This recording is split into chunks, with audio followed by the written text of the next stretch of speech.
What is it about this matrix and this norm that we find ourselves so caught up in? Break free from the matrix. We're conditioned to think we need to find something that we don't already have. Quantum coach Danielle McCleerey is showing us how. What if we actually don't need to find anything? Without the fear. When I released the need to be needed, that's like really when everything changed. Without the excuses. How do I wake up and remember that I have wings? How do I know myself deeper? And without the stories. A lot of people's version of themselves is based on a projection of other people's version of them. I know exactly who I am. I know exactly where I'm going. When you truly know yourself, you win. On an all-new Intentional Living with Courtney Meyers. Welcome to Intentional Living with Courtney Meyers, a podcast dedicated to those seeking a more fulfilled and purposeful life through thought-provoking conversation, spiritual exploration, and authentic connections. The intentional movement has begun, and if you found yourself here, you are a part of it. Intentional Living with Courtney Meyers starts now. Hi, Danielle. Welcome to Intentional Living with Courtney Meyers. I'm really excited to have this open book conversation that we're about to have because I just love already. I'm so happy to be here. I know. We're just like chatting away before I even push record. I'm like, okay, we got to like jump in and do this because I'm excited to see where we're going to go with this. Yeah, I love, we love a free flowing moment. So I'm excited to be here. Thank you for having me. Of course. Well, that is the best, like letting that free flow happen. And I know like you with your career and everything, you had like a major shift and you had to like literally like flow with this. Like, how do you allow life to flow? I mean, I know you probably coach people in how to do this quite a bit. And I know I don't even know if I could say I'm a recovering people pleaser or a control freak because it's still like so inbred in me just to like try and control every situation. But I've started to finally understand what it means to surrender. I said it to my mentor, I think last week or the weekend before. I was like, this feeling inside where I'm just like, I'm good. It was the weirdest feeling. And I've been doing spiritual work and self-help work now for at least a decade.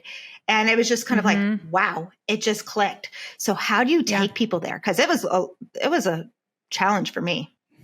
It's like you kind of, I always say it's like you go into a washing machine and then you come out the other side and you're like, what in the world just happened? Like, that's what like this, and you know, like, I think when we talk about like spiritual work and we talk about personal development work, like if we really break it down, what is it? It's, we are getting to know ourselves. Like that's really all it is like the most irritating thing to me about Tinkerbell was like this little fairy complained all the time that nobody loved her and she just like wanted to get her way. But like all she had to do the entire time was like turn around and realize that she had wings and she could have flown away at any moment. And she just didn't because she was so focused on like getting people to love her.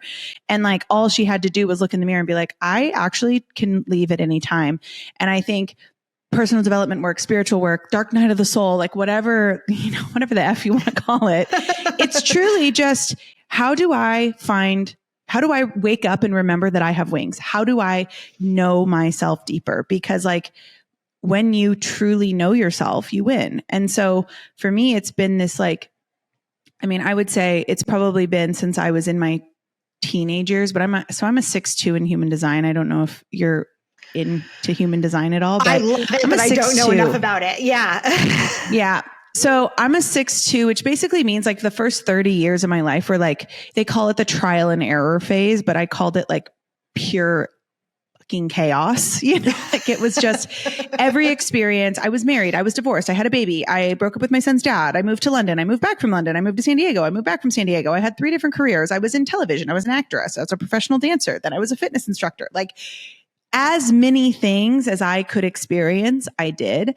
And ultimately, all that did was get me closer to like really who I am. So when we talk about like flow and like, how do we just like go with the flow? I actually think I stopped going with the flow.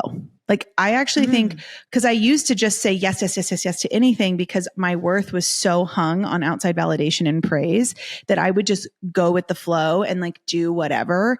And really what this work has done is it actually is like, I stopped going with the flow. Like now, like I know exactly who I am. I know exactly where I'm going. I am only available for mutually beneficial energy. And if it's not a full body yes, it's a no. So if that's the life context, then actually like, yes, surrender.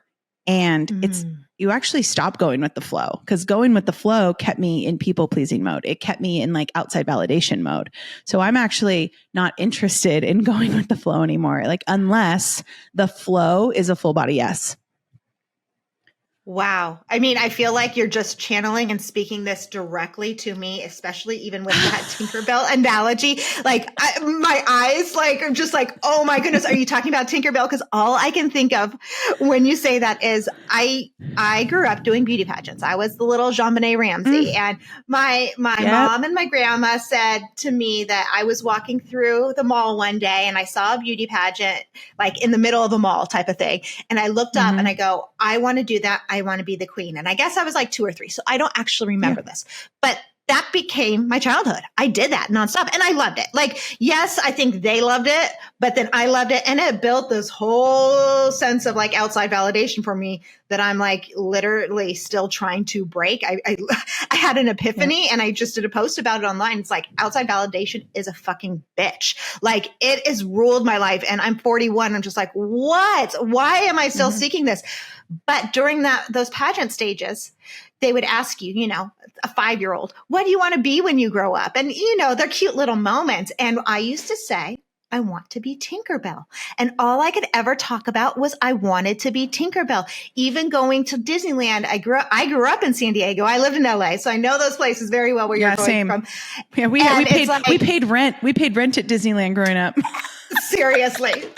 And you know how like Tinkerbell flies from the top of the Matterhorn down and starts the fireworks show? Like I wanted to be that. I went to school in LA and I looked up, how can I be a princess at Disneyland? Because I was 5'2" and I'm the right height. So the whole Tinkerbell thing is fascinating. Like that is the epitome of my life. And I've just finally found my wings at 40 years old. It took 40 years to find it. Why does it take so long for us to find those wings? Like, what is it about this matrix and this norm that we find ourselves so caught up in? And I did it from a very early age. Yeah.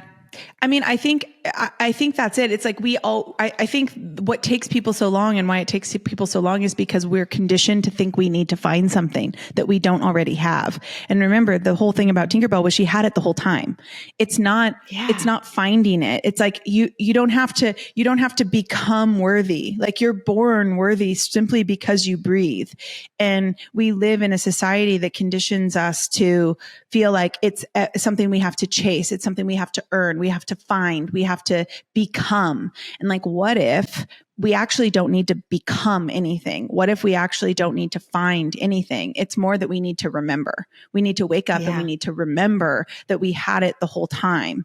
And you know, it's like, it's programming, right? Like we hold 13 generations of trauma in our DNA. So whatever limiting beliefs whatever limiting beliefs our moms and their moms and their moms and their moms and our dads and their dads and their dads and their dads were working with, unless someone healed it, which unfortunately, like our parents' generation, like that wasn't like their dharma, right? Their dharma wasn't to heal and end generational wounds. That's our dharma. That's what we're here to do.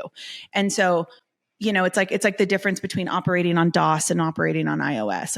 Like iOS wouldn't have existed without DOS, but like DOS could never be iOS. And I think, you know, it's like our parents got to a certain point, but like we stand on every generation that came before us. And the good news about like healing a lot of this stuff, no matter if you're 40 or 50 or, you know, one of my clients is 65, and like, it's like, it doesn't really matter when it happens, because when it does, you don't just heal it for yourself. You heal it for your like lineage. You heal it for generations to come and generations that came before you.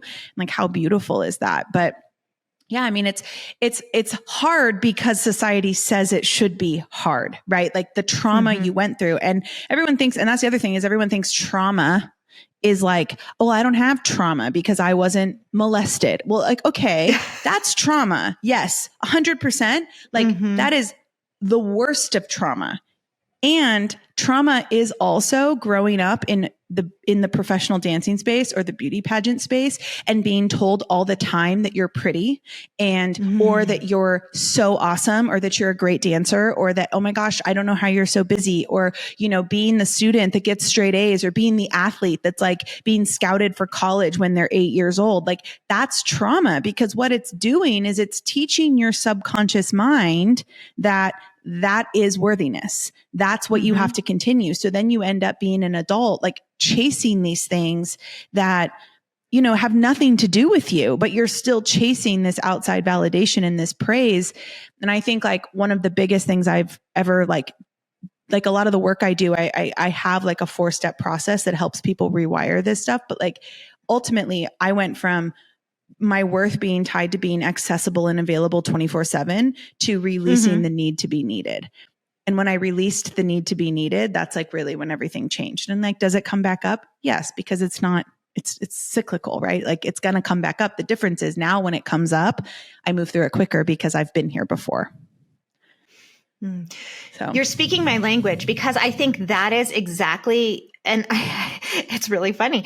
I had this conversation, and it's actually the gist of the book I'm writing right now, is that, you know, we can grow up with this perfect life. And what I've learned is that trauma exists in all of us. And this is like, we may not think it because it's our norm, like our norm. We don't see anything wrong with it, but we all experience it. And I love that you're saying that, you know, that people pleasing, that self-worth being tied up in I'm pretty enough, or I excelled, or I did that. It's not that our parents did anything wrong. It's that that's how we subconsciously got our love. That's what we think is valid. And then you're on this hamster wheel, and it's like nothing really bad happened. Like nothing really bad happened in your life, but like there's some unsettling force in you, and there's something going on that like holds you back from just feeling like you, and then just allowing yourself to be and show up authentically as yourself. Like I don't even think today I can tell you who I truly am authentically. I play so many roles because it is so ingrained in me. Now, are there snippets of me that come out more authentically? Yeah. But when someone sits down and says, who are you? Or like, what are you about? It's like, you snap right back into, okay, who is this going to disappoint? What can I say? How do I filter this? Who am I talking to? Who is this going to get back to? All of those things. And it is fucking exhausting. It's exhausting. Yeah, it's exhausting, but that's how it's designed, right? It's designed, like if we talk about the Matrix is designed to keep us, like the 3D paradigm that everybody talks about. And like, you know, we're moving from a 3D to a 4D to a 5D paradigm. Like people will talk about that in so many different ways. And I think a lot of people who talk about it, they lose everyone, because everyone's like, that's too woo woo for me. And listen, like I am probably the most spiritually woo woo person you're ever going to meet. And like my genius lies in helping. I'm like, I can make a bridge. So like, I really can help you, like people understand like the stuff you can't see in a way that makes sense. And like essentially before the 3D paradigm, we were running around like, you know, cavemen, quite literally cavemen with no rules and like no boundaries. And we're literally just trying to figure out how to like live in the human experience, which is awesome and beautiful. And a new paradigm needed to happen. So we have all these architects of this 3D paradigm, which is like more rules, more structure, more boundaries, more boxes, more roles, more, you know, more societal norm. And we needed that. Like we needed that because that's how cities were born. That's how institutions were born. That's how civilization was born. That's how democracy was born, as like, you know, whether we love it or hate it, right? Like that's how it was born. That's, you know, and there's a duality to everything. So that's also how racism was born. And that's also how, you know, a lot of these like prejudices and this idea that we live in a society where like there is normal and then there's everything else. And obviously now that's no longer working.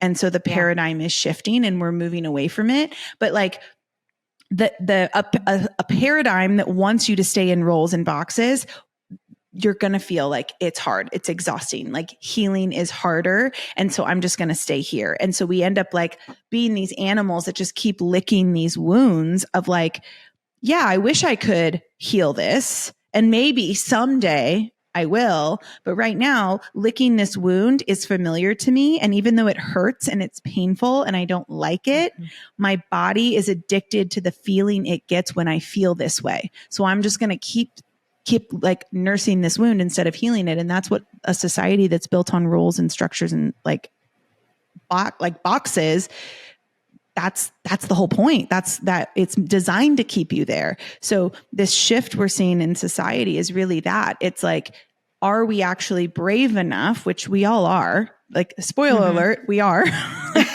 like we're brave enough to heal these wounds. We just have to be willing to go, yeah, I don't know what it's going to be like if this wound doesn't exist anymore. But think about it. Like, I'm too busy.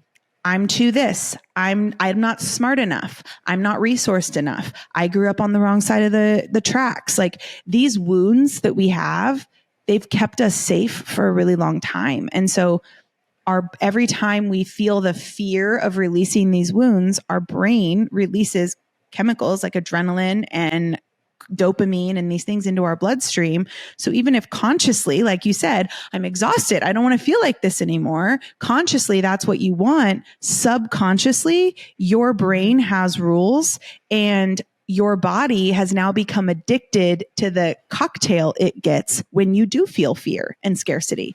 So we actually quite literally become addicted to our wounds. And that's where we need to focus. So is that why you think like the talk about fight or flight and all these stress responses and are talking about our nervous system regulation? Do you think that's why it is such a popular topic right now, is because we are all kind of like becoming hyper aware of this and trying to push past it? And we need those tools to learn how to move into that 5D reality?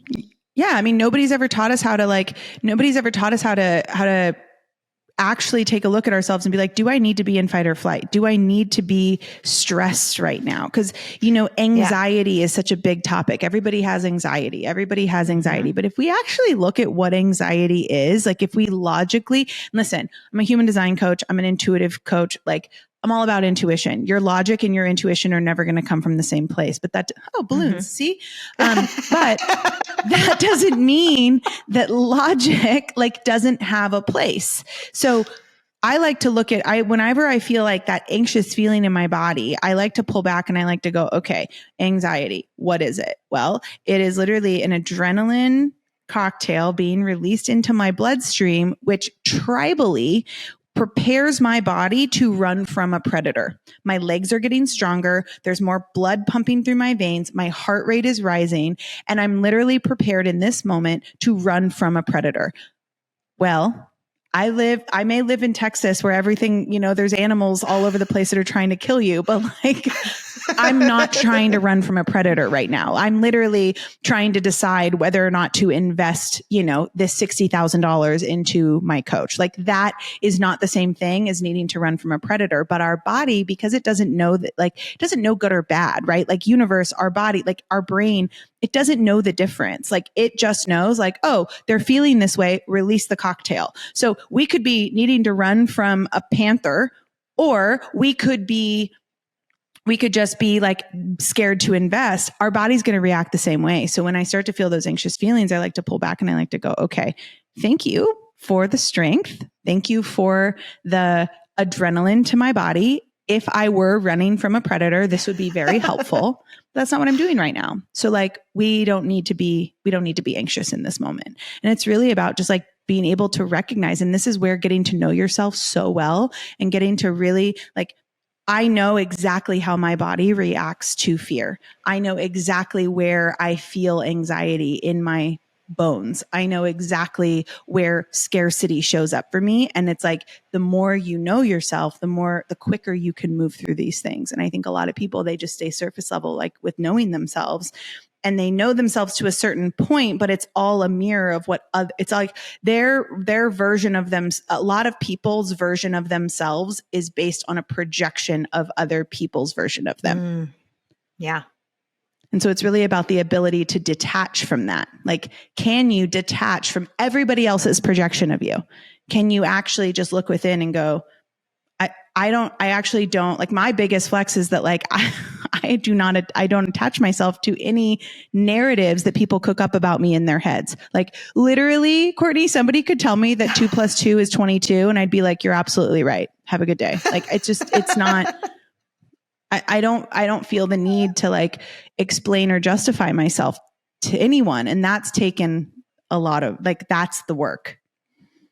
I was going to say, have you always been that way? Because I'm jealous. I'm very jealous of that. I always talk about it. The fact that my husband has an I don't give a fuck attitude about, he doesn't care what people think about him or say about him. My daughter has come into this world just like that. She's 4. So like, to me, that's like totally like handed down generationally. It's not a taught thing. But I care so much. And even talking about anxiety, like I actually deal with anxiety. I take medication for anxiety. I go into those ruminating thoughts, and it's debilitating to the point where even last night I had an anxiety attack, and I've just started to have them over the last possibly year. And I was just before dealing with just the thoughts and emotions, but now I'll get the physical reaction. And anytime it comes, I'm like, what's going on? I don't even recognize it. My husband recognizes it in me first. Usually he'll be like that. Like, I'm like, oh, my back's hurting here, or this is hurting here. And it feels tight. He's like, remember that's your anxiety. So like it'll trigger in me, and I'm like, okay, but what's going on? I felt real chill. I felt real cool. Like I felt like I'm like on the right path. Like I haven't felt, there's nothing from the outside that's coming in to make me feel anxious. And I had to take 2 baths last night. Why? That's why. Why? That's why you feel that's why the anxiety attacks are coming back up. Well, because your whole life, how many times throughout your life have you been like like I can already tell you're the person that puts fires out. Like you're a producer. Yeah. So you put fires out for a living. Like it's just who you are. So if your life is all of a sudden really calm and you're like really good and you're like, everything's kind of moving the way I want it to, like I have a great mentor, I'm doing all these things. Your body's like, okay, but I'm addicted to the feeling of you being stressed. So I'm going to create it. Really? I'm going to create it right now. Like I'm going to create it for you.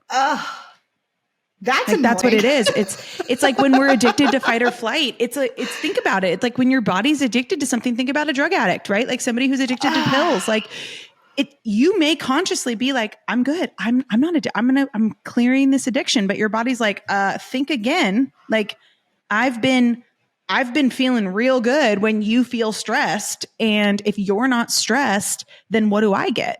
And so it's really about reconditioning your body and being like, body, you do not need to run from a predator right now. You're okay. Like you're okay. And that's what, that was me for so long. Like, God, I grew up a dancer, a swimmer, a softball player. Then I was like always a straight A student. I was captain of the dance team. Like I was valedictorian of my high school. I moved to London, and as a professional choreographer, I danced professionally, like from 16, like you name it. Like if there was an accolade to achieve, I did. But it's like my son's the same way. He came in, and your daughter's 4. Like it's so cool that she feels this way. And like, she's just getting in to the conditioning. So we all come into this world not giving a fuck what people think of us. Like, think about it. Like babies will literally shit their pants. Like they don't care what you think of them. Like they don't care. Yeah. They learn to care what people think of them. And my son is the same way. And it's so interesting watching him. He came in like, he will like paint his nails. Like he really likes, he's an artist. Like he loves art and he loves color and he loves all these things. And so he will like paint his nails and go to school. And like, we live in Texas. So like people are literally like, that's for girls. And like to see my little kid, to see my son be like, well, clearly it's not, because like I'm clearly a boy and like I clearly have my nails painted, like just give no fucks, is amazing. And I see little moments where the conditioning is starting to happen. The difference is he has a mom who is very hyper aware, where our parents weren't. Our parents weren't hyper aware of conditioning that was happening. So like I always tell my son, I was like, I can't promise, like I can't tell you you're not going to have like trauma and like programming, because you will. We all do. And that's like your soul contract. You came into this human existence with a contract that says like, I will go through these things. So I can't prevent you from having to go through those things. And it would be a disservice to prevent you from going through those things, because that's what you came here to go through. And I will always pay for your therapy. That's what I was going to say. I've had that conversation before. Like, we have to make them interesting enough to have to go to therapy, right? Right. Like, I will always support you in healing these beliefs. And when you're ready to unlearn them, I'll be there to help you do it. But like, it's not my job to like prevent him from going through it. I try, but like, he also came here to learn certain lessons. Like I know that if my mom and my dad could have prevented me from having to go through the grief of losing my dad at 33, they probably would have. But like, I understand now that I came here to go through that because I had to learn how to process grief through my body in order to become whatever it is that I'm on the path to remembering about myself, you know? Yeah. I mean, I strongly believe that, you know, we're here to have these experiences. We choose our parents choose us.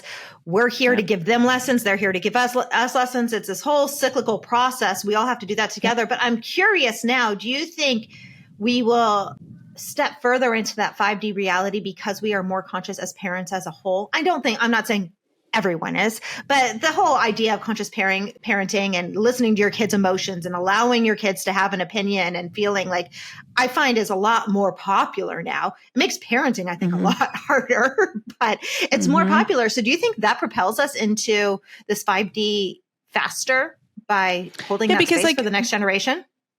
I do. Yeah. I mean, I think I think our kids are going to go way farther than we ever could. Like, there's even going to be like, you know, we as adults are like, I think of like my parents and I'm like, oh, like sometimes I just get so frustrated because I'm like, I wish I could just like shake my mom sometimes and be like, Mom, you don't have to live like this. Like, you don't have to have this.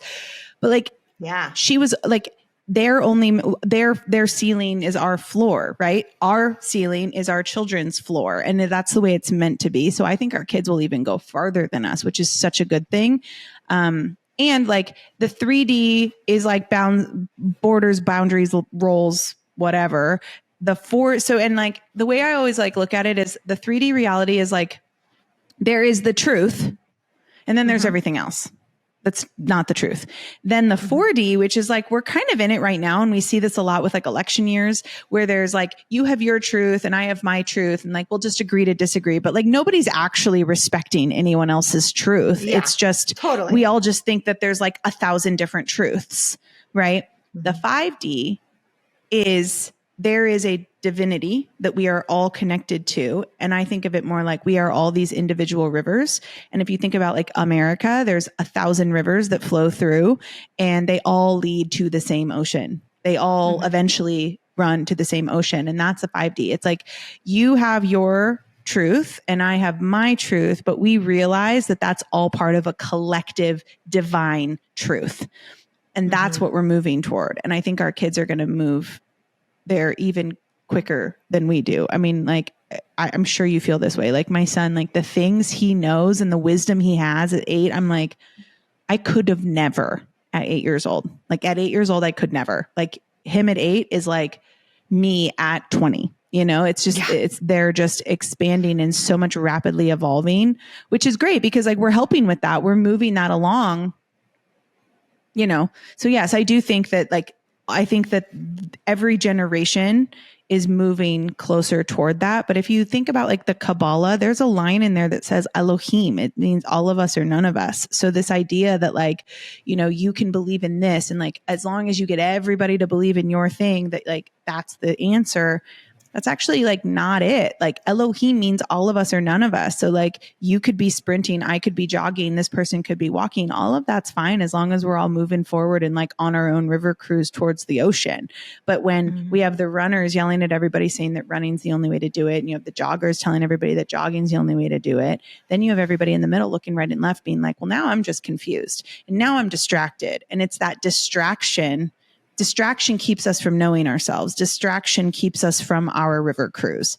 And so it's like, can we get to the point where we can truly detach ourselves from what other people are doing, even if it doesn't align with what we're doing? Like people always think it's crazy. Like I have a wife and people always think it's crazy that I can be really good friends with like Christians. And I'm like, they're moving on their own river. Like, as long as there's a mutual respect and nobody's distracting one another, like I'm all for it. Like I'm an extremely faithful person, even if it's not like, even if it's the universe for me and it's God for someone, like, it doesn't matter. Like, to me, intentionally knowing who you are, you actually become a more inclusive person. You become more inclusive of the way other people do things, because you're no longer trying to get people to validate your experience in order to validate yourself, because that's where that outside validation comes from.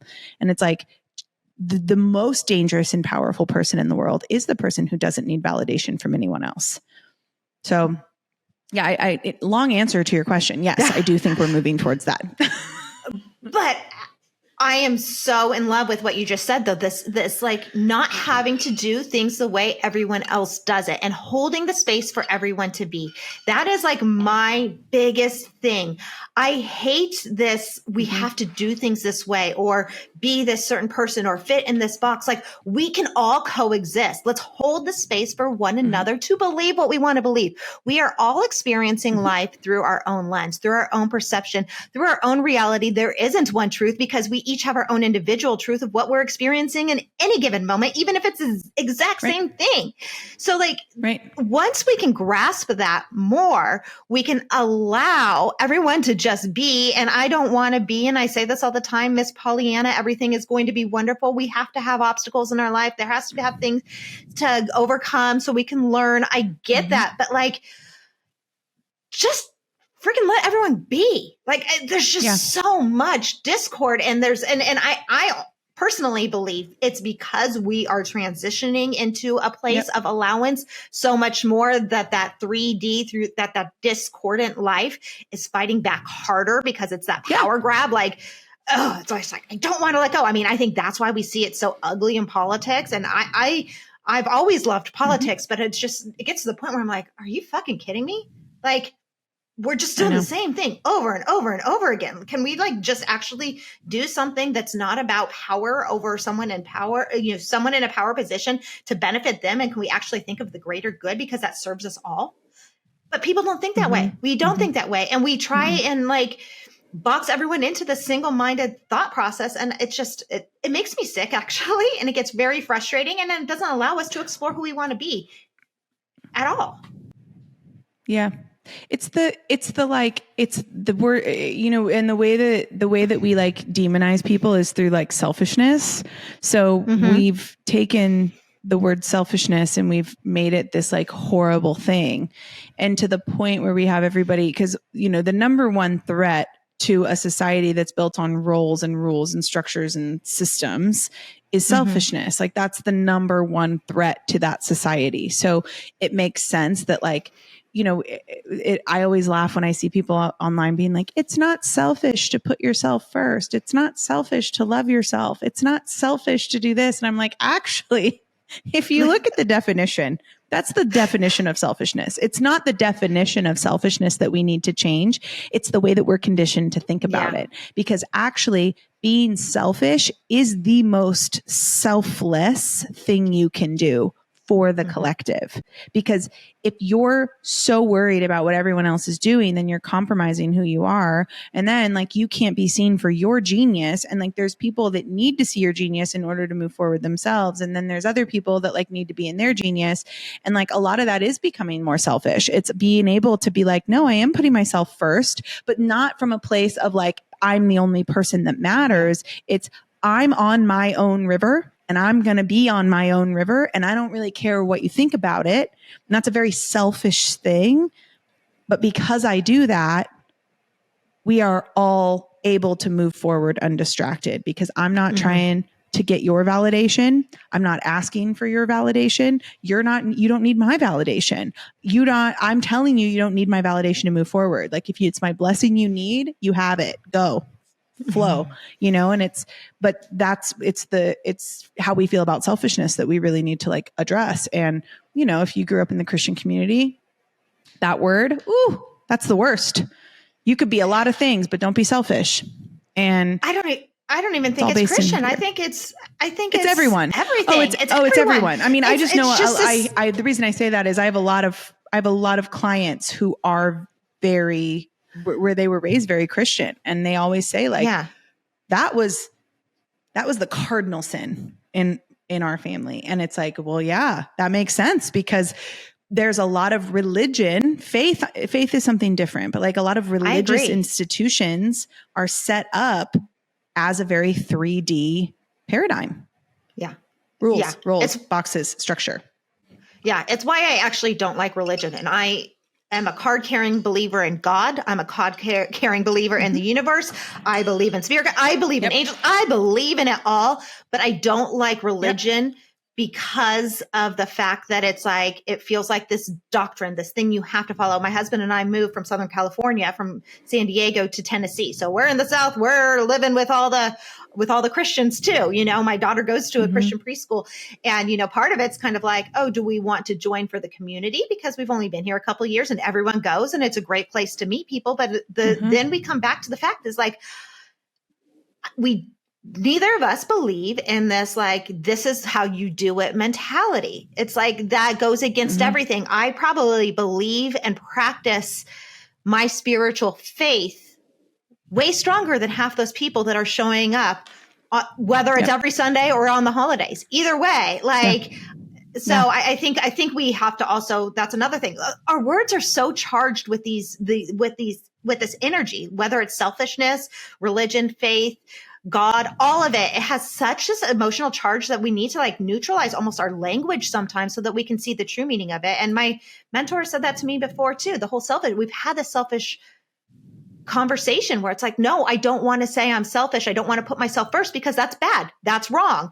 And it's not. She's like, okay, let's reframe it. She calls it self-interested. You know, you're not being selfish. It's not you above anyone else. You're being self-interested. You're putting your interests first in the process of the greater good. And that's, I think, a different way to look at it, is because we associate so much energy and charge to certain words that we can't get past it sometimes. Yeah. And even that, I mean, like that's a brilliant reframe of, you know, the word of that word. And I would probably push it a step farther and say, but even that is changing the definition, because we're so affected by the word selfish that we just like, nope, we have to call it something else. We have to call it something else because otherwise it's going to make us uncomfortable. And it's like, that goes back to how deeply can you know yourself? Like, can you get to the point where you can be like, yes, I'm selfish. Actually, like, the most selfless I can be is super selfish. Can you say that without that feeling in your body? Like without your shoulders going, ooh, ooh. Because if you do this, it's because all of a sudden you're worried that what someone else is going to think, what someone else is going to say. And it's like, that's the process of truly knowing yourself, is like, can you detach from all of it and truly just be who you are? But can you also get uncomfortable? Can you also get uncomfortable? I think that's one of the hardest things, is like we were talking about licking that wound. It's so much more comfortable sometimes sitting in your shit, sitting in the mess, sitting in the stuff that, you know, even if it's not serving you, that it's so hard to push us past what is comfortable to change and that's the ego. Who we are. Is it? Yeah, is that what you think it is? It's the ego that keeps us in our comfort? Well, yeah, because so subconscious mind, so your conscious mind think of your conscious mind as it's responsible for about 5% of your daily actions and thoughts. So conscious is like I'm thinking about this conversation right now. This is what I'm very present in. I'm consciously here in this conversation. My subconscious mind, your subconscious mind, is responsible for 95% of our daily actions and thoughts. It is a supercomputer. It can process millions and millions and millions of bits of information all at once, which is why, like, we can be in the car driving our kid to school, one knee on the steering wheel, a hand on the phone, reaching back to grab some goldfish that fell between the seats, and still get from A to B. Because if the conscious mind had to be responsible for all that, oh my gosh, like, no, thank you. So it's like the subconscious mind has to take on. This is why you don't have to think about how to brush your teeth. You don't have to think about how to get dressed. You don't have to think about how to do a lot of things, because the subconscious mind kind of controls the situation. The subconscious mind also works with the ego. The ego only knows where you've been. It doesn't know where you're going. It can't. It's never been there. So it's almost like it's heard of Narnia, it's heard that Narnia is pretty great. And like, it probably is true that it's really awesome, but like, I haven't been there and like, I'm all set because my job as your ego and your subconscious mind is like, that's your reptilian brain, which job is to keep you safe. That's its whole job, is to keep you safe. And if I'm crossing the street in the middle of Times Square and there's a car coming, I want my subconscious mind to be like, bitch, look both ways. Thank you. But it also shows up in like anything that we haven't done. So anything that feels uncomfortable, it's because our ego is like, nope, we haven't been there. Don't do it. Don't do it. Don't do it. And so again, another word that we've been conditioned to move away from is fear, because if we're afraid, then it's bad. And if we're afraid, then we're dying. But there is a difference between life-threatening fear and like the fear of growth, and that being able to discern that for yourself. Discernment is the number one most underrated thing of any human on this planet, especially entrepreneurs. Like if we're talking entrepreneurship, like discernment is the number one most underrated skill you can have, because it's like, well, is this fear because I'm actually like my life is in danger, or is this fear because it's the unknown? And the ego is going to prevent you from doing anything that you've never known. But when you can start to view fear as the actual expander, because your intuition, that's the one way connection between you and God, source, universe, higher power, whatever. It knows where you're going. It's really confident in where you're going. And if we can look at fear as the expander, like now, if I get afraid, if I feel uncomfortable, if I get triggered, I go, ooh, I can heal deeper here. Where else can I go? This must be the right direction. I get excited by that type of fear now, where before I'd be like, ooh, no, can't do it. Too afraid. Lick the wound, lick the wound, lick the wound. It's more comfortable. But a lot of people never get to that point because they view all fear as life or death. And there is a difference between being chased by a panther and like the decision to invest in yourself, or the decision to like quit a toxic job, or to leave a bad relationship, or to, stand up for yourself. Like there's a difference between those types of fear, and learning that discernment is everything. Wow. I mean, that just, to me, shines light on everything you were talking about when we were talking about my anxiety attack. It's kind of like, my body is afraid of things just being chill. And so I have to create what I am addicted to, which is the stress and the anxiety. Mm-hmm. That's just crazy. Mm-hmm. It's so crazy how our mind does that. I love everything. What's your human design? So I think I've kind of like started to step into it. I've had it like kind of the chart done, but like not really have a reading. I think I'm 5'2" sacral generator. You're a generator. Okay. 5'2". Okay. 5'2". Yeah. 5'2" sacral generator. Okay. Yeah.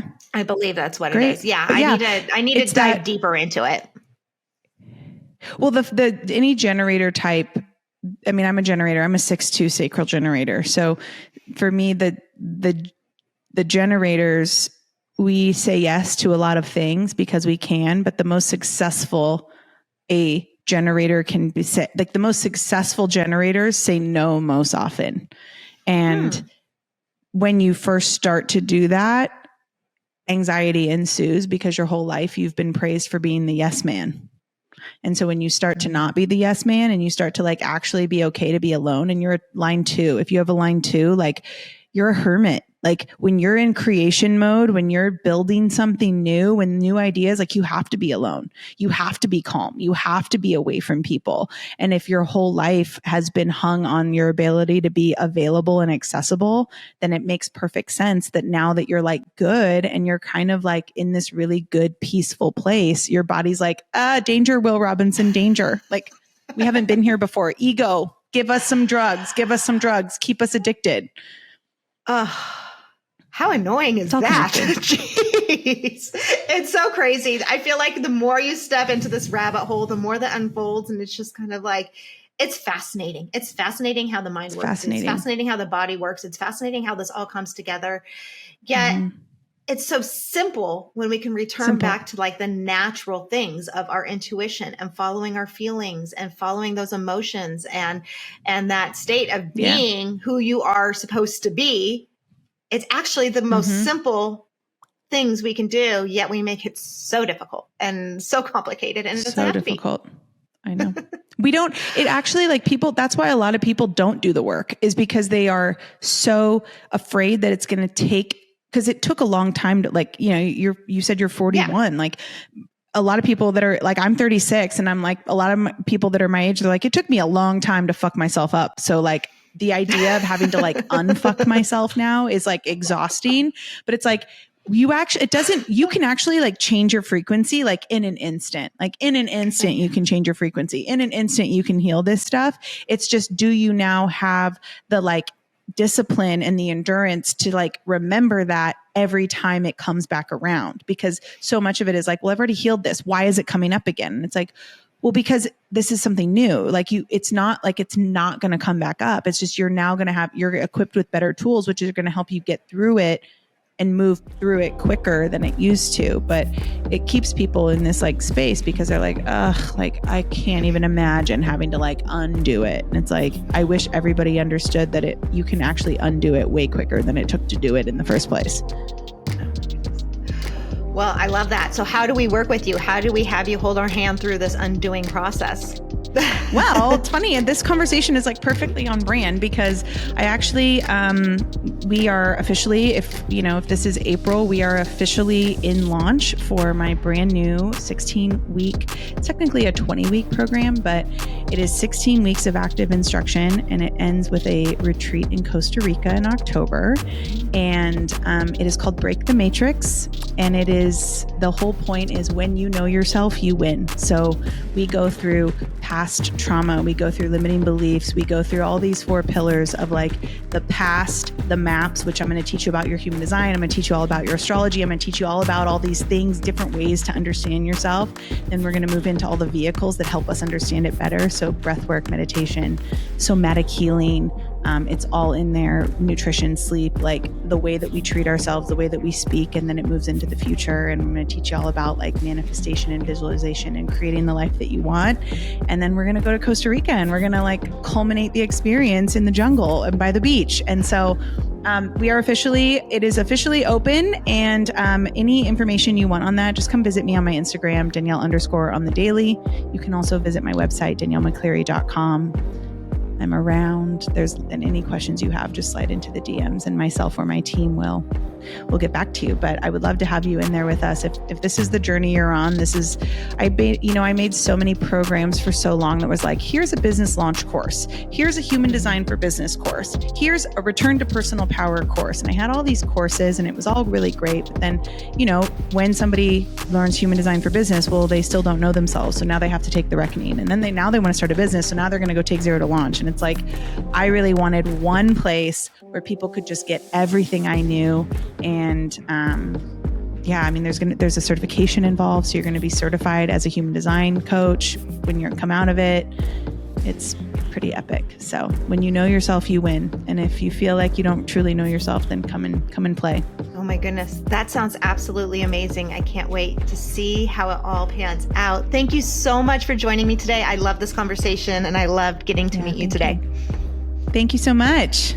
And that's it for today's Intentional Living with Courtney Meyers. Thank you so much for joining us. And thank you, Danielle McCleerey, for the great conversation all about escaping the matrix. If you want to work with Danielle or join her new program, I'll put all the information in the show notes below. And as always, you can find Intentional Living with Courtney Meyers and Intentional Media on our website at CourtneyMyers.com. That's where you'll find our books, our courses, and everything else we have going on. I'll talk to you soon. Bye.